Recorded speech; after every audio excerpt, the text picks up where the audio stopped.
ये देखिए फ्रेंड्स, यहाँ 14 अगस्त की फुल तैयारियां की जा रही हैं।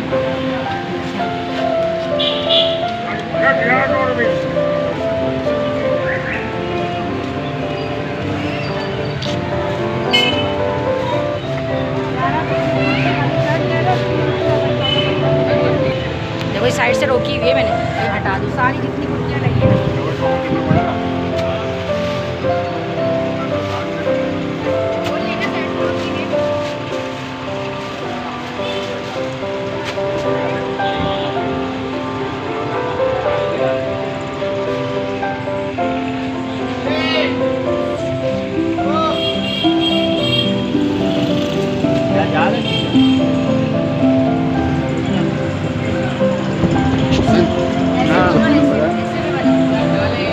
बना ली सारी।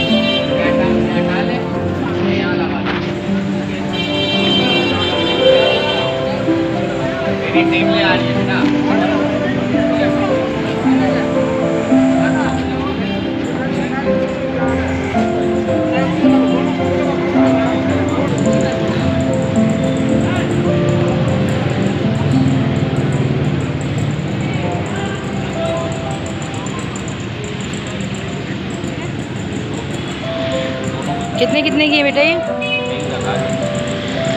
एक ही दाम है, ये बड़ी वाली के 200 रुपये होते हैं, मैंने आपको फाइनल 300 रुपये कर दिए।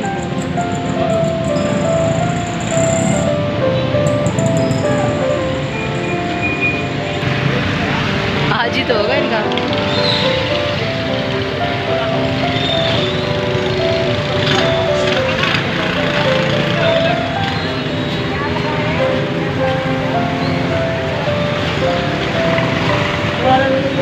आगे वाली शॉप है ना, उस पर बच्चों के वो है कपड़े।